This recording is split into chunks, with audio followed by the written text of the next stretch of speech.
But first of all, what did we see take place in Iran this week? And viewing all the images and all the videos coming out of Tehran and other parts of Iran the past couple of days, all the weapons, the Starlink terminals, the coordination, the attacks against police stations and mosques and government buildings, we can now say with a great degree of assurance that what we saw take place in Iran this week was not only not a spontaneous wave of demonstrations against the Islamic Republic. This was an October 7 style attack, initiated, coordinated by Israel and other Western intelligence agencies and militaries, meant to break, disrupt, and throw Iran into disarray, preparing it, priming it for the big attack that was supposed to follow. This is what we saw, and we need to be clear on this. I saw estimates that state around 50,000 to maybe 100,000 Starlink terminals have been smuggled into Iran. And we have seen huge amounts of weapons in Iranian terrorist hands. And the Iranian government and the Iranian security forces are exposing those people. They were wise. Once again, they shut down the internet, so they were able to pinpoint all the Starlink users and reach them. And we saw once they shut down the internet, they were able to quell this really massive, coordinated, orchestrated, massive terrorist attack against Iran. So this is what we saw this week. And this is the fact that Iran not only still stands, but stands confidently. Iran is not shaken. Again, we saw Iran being tested in a big way and not flinching, not losing it, not thrown into hysteria. There was no draconian state of emergency across Iran. Life in Iran was not disrupted in a big way, despite this huge, massive, coordinated effort to bring down the system and to prepare Iran for a major attack that was supposed to happen and didn't happen eventually. So Iran, for the second time in 7 months, Iran proved it was at least the equal of the West in its ability to foresee what it was going to do and to stop, disrupt, and prevent it.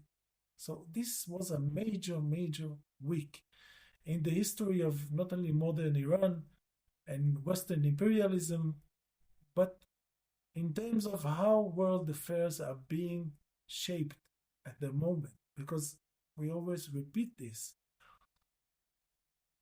This is a major moment in basically in human history, where after 500 years of Western dominance and colonialism, Western power is beginning to decline, and it is declining fast. And the fact that they have attacked Iran for the second time in a big, major, organized way, they spent billions on this. You don't do this in 2 weeks. This takes years of preparation, years of practice. Smuggling weapons, training people, creating communication networks, smuggling in on the Starlink terminals, training people on using them, and creating all the cells that are supposed to interact with one another, but also with potentially Tel Aviv or the CIA and their operators in Iran and outside Iran. This takes a huge amount of effort. So for the second time in 7 months, there was the war in June, and now we have this. And I think it is We don't know precisely what prevented the US, what prevented Trump, what convinced Trump not to follow this with the war effort, with the big military attack against Iran. We don't know the precise reasons for it. We can assume it is Iran's power that deters the US and deters Israel, and Israel, they admit it. Although in a very awkward and really stupid way, they are saying the attack on Iran was postponed because we don't have enough interceptors. So they're already saying they intend to attack Iran again, and they would do it right now if they had enough interceptors. So Israel's aggressive intentions are out in the open. They are not hidden. They are not concealed. Israel admits them openly, and the US as well.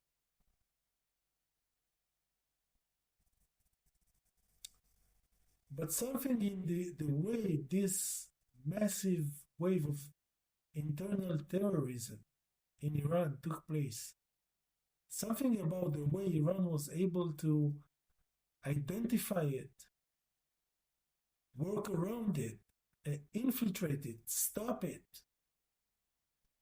without being thrown into this chaos and mayhem and disarray and emergency that Israel and the US are waiting for, because this would be their sign to attack.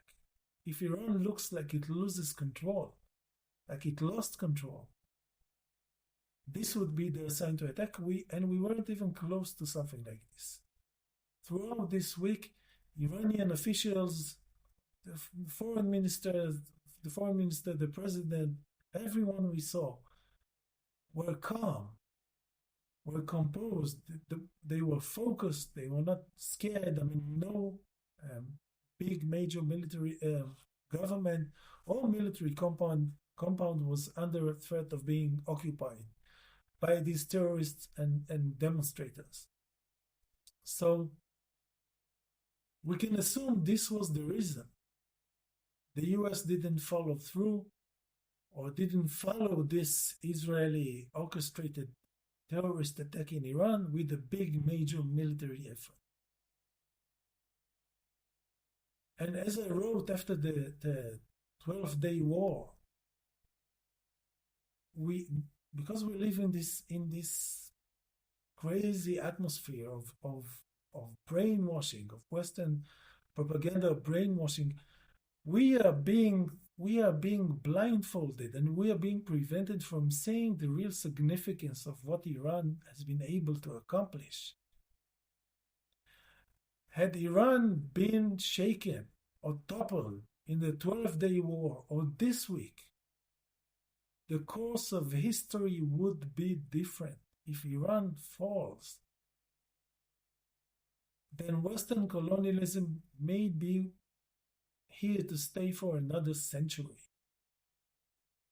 This is the significance of this. It means Palestine is lost. It means the Levant is lost. It means the Middle East is lost. But Iran has not fallen, and it is not falling.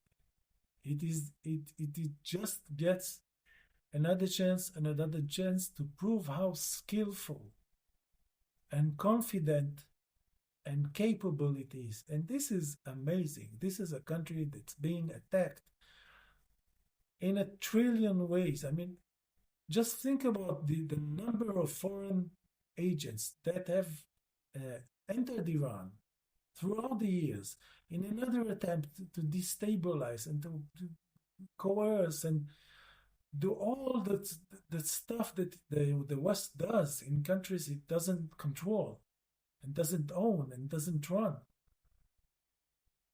And Iran withstands all of this for over 40 years, for 45 years, or 46 years since the revolution of 1979. This is kind of amazing. I mean, North Korea is mostly isolated. It is hard to enter North Korea in large number. It doesn't have a border with many countries. But Iran is so penetrable. It has shared borders with many countries. So the West has been using it, and Iran is exposed to Western culture, and many Iranians speak English and know the West and have relatives in the West. I mean, there are so many doorways into trying to destabilize Iranian society and the Iranian state, and still they stand strong. And this is something we need to appreciate. Whatever you think about Islam or Iran or Khamenei or whatever, you cannot not have a sense of admiration for what they are capable of achieving under so much stress, economic, military, cultural, legal, any kind of pressure and stress that a state can imagine. Iran is exposed to it in a big way, and they do not falter. They do not falter. It seems they are only getting stronger, which is almost miraculous. I mean, they were able to shut down the internet and then find out where the Starlink users were, and then they were able to shut down Starlink, and this made a huge contribution to stopping this wave of terrorist attacks throughout Iran. I mean, they know what they're doing, and they are very good at this game.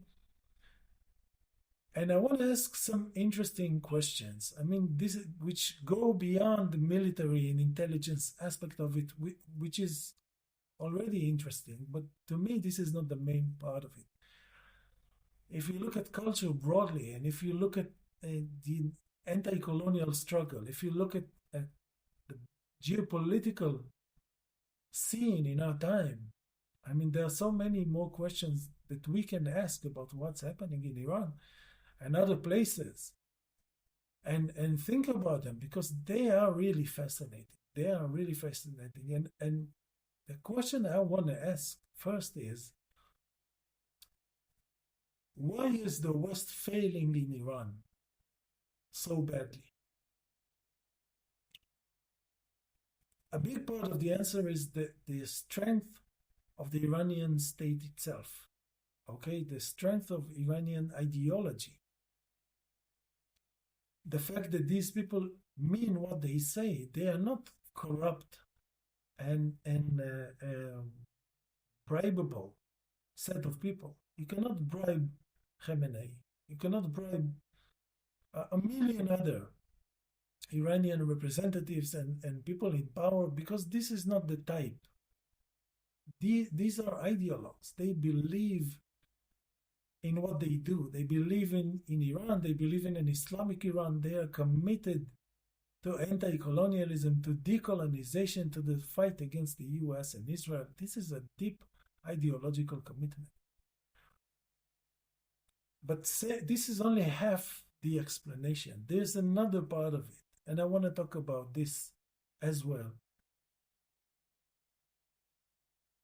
And I think that one of the main reasons the West is failing in Tehran, and not only in Tehran, in Iran in general, but also in other places. I mean, we can see the desire. I mean, I remember when the Soviet Union fell and McDonald's opened in Moscow, there were lines of like thousands of people standing outside waiting to eat a Big Mac.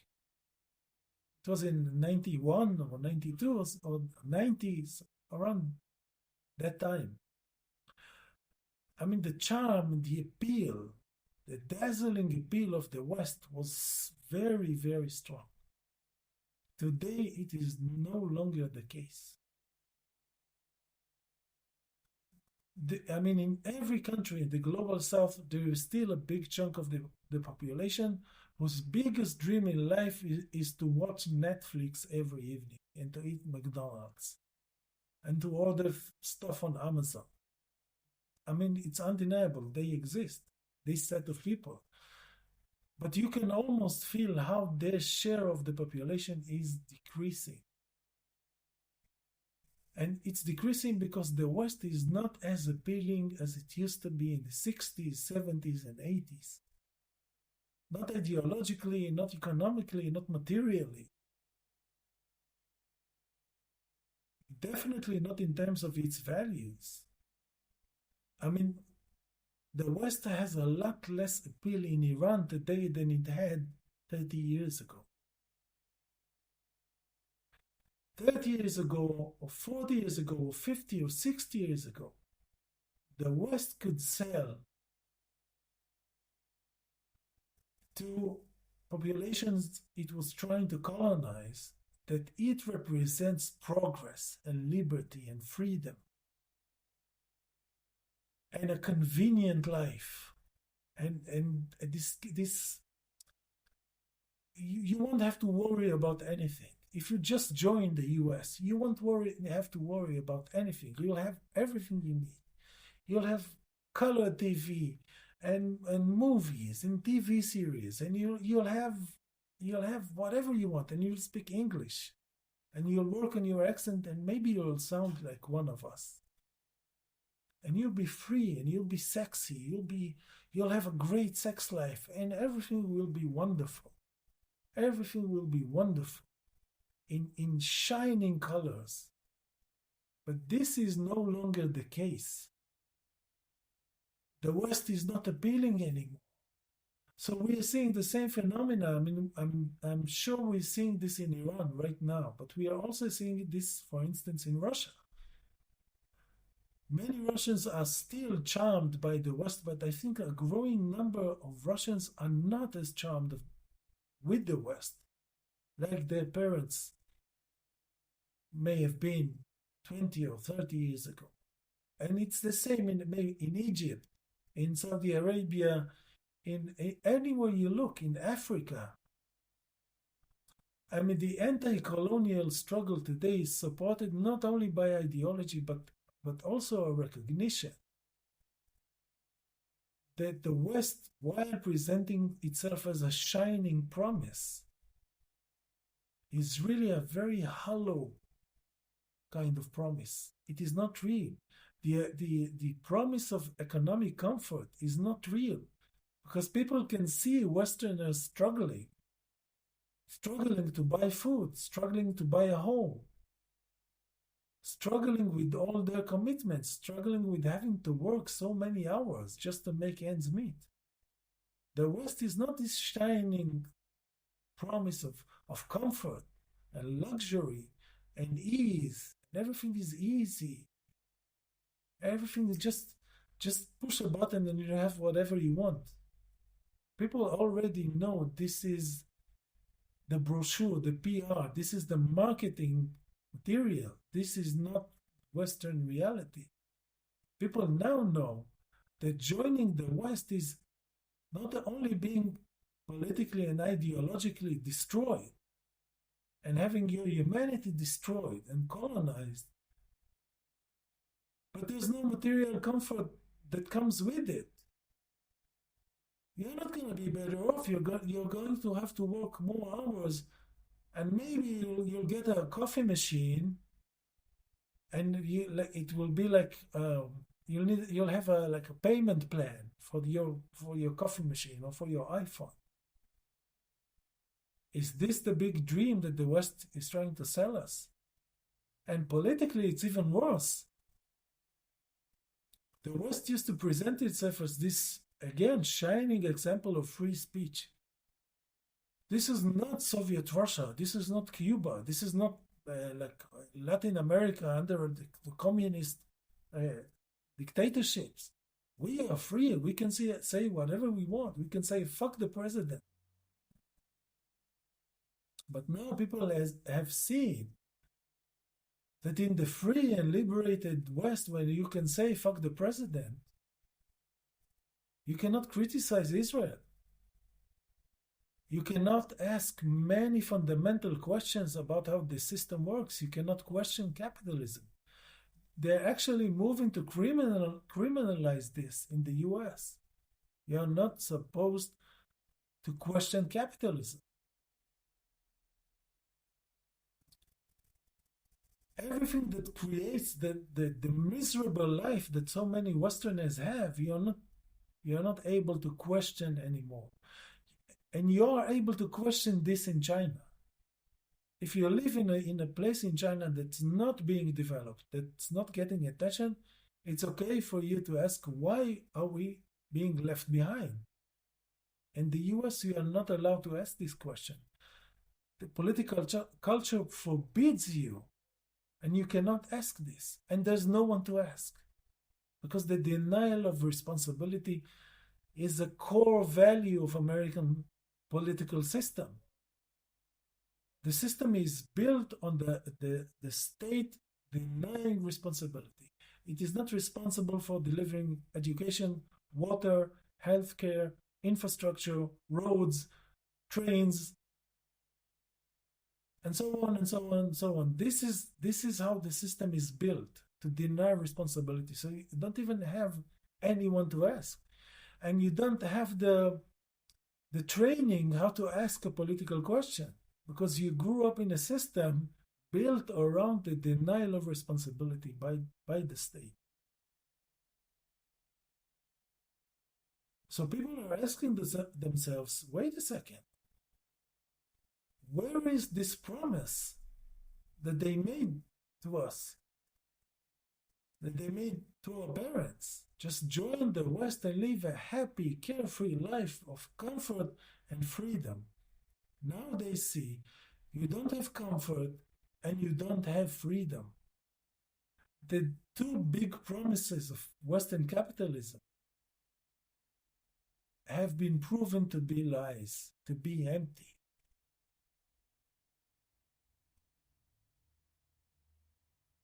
So I'm not that surprised to see so many people in Iran take to the streets, and people who may have political criticism about the system in Iran, they take to the street in defense of their country and their system against Western sabotage and infiltration and terrorism.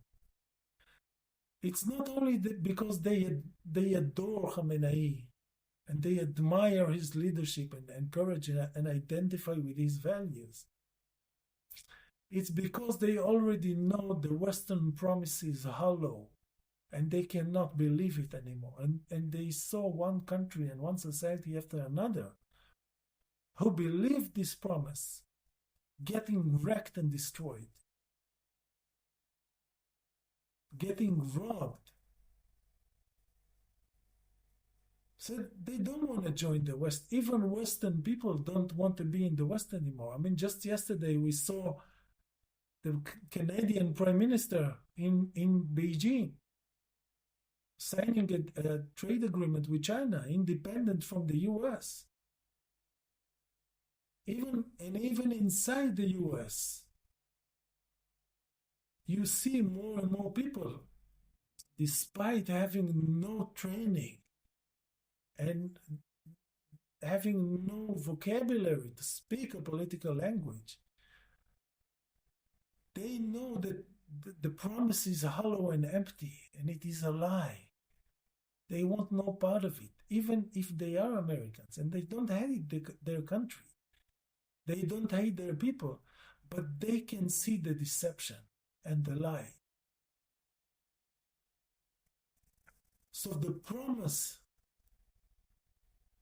of the West is not shining and colorful anymore. And this idea that by becoming Western, by allowing your country and your society to be colonized by Western corporations, by American corporations, and by British banks, you'll be comfortable and free. People already know this is a lie. People already know that giving in your independence and your autonomy for some candy is something you're going to deeply regret, because we have seen one population, one country, one society after another deeply regretting this. We can see that the West can only hold on to countries where it put in place a system that's totalitarian, that's oppressive. Every country in Africa that's friendly to the West is controlled by a small corrupt elite that relies on American weapons and American protection.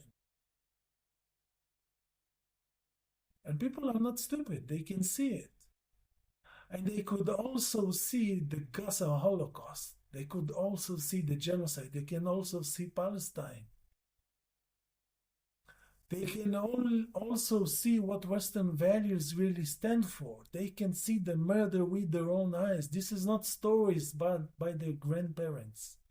This is not something you read in a book from 100 or 200 years ago about the massacre of Native Americans or First Nations, or the massacres in Algeria from 60 or 70 years ago by the French. This is now. This is now. This is now the whole world seeing what the West does. The millions of people to a population that has the most modest demands. We just want our land to live on. We don't want to host Russian and Iranian missiles. We want to work our land.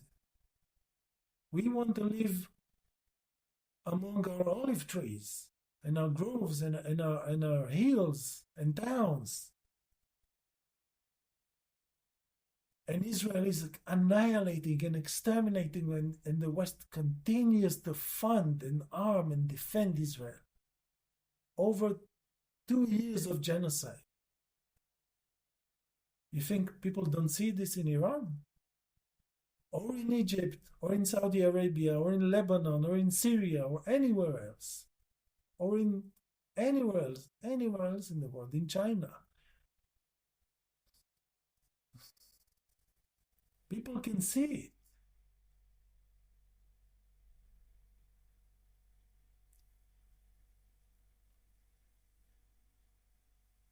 And this complete collapse in the image of the West is made 100 times worse by the image, the behavior, the conduct of Donald Trump. He is such a pure embodiment and display of colonial mental instability and cruelty and sadism and whimsicality and inhumanity. Everything that people despise about other people, Donald Trump represents. Everything people have hated about Western colonialism and Western arrogance and Western cruelty and Western greed, Donald Trump represents proudly. And I think that the leadership in southern, in the global south, don't really understand the deep transformation that humanity has undergone in the past couple of years. With the Gaza Holocaust and with Donald Trump. The leaders of this generation grew up in a world where the US was still able to mimic some kind of normalcy, to pretend like it can be normal. The leaders, but the people know this is wrong. This is a lie. So the promise of material comfort is a lie, and the promise of freedom is a lie, and the promise of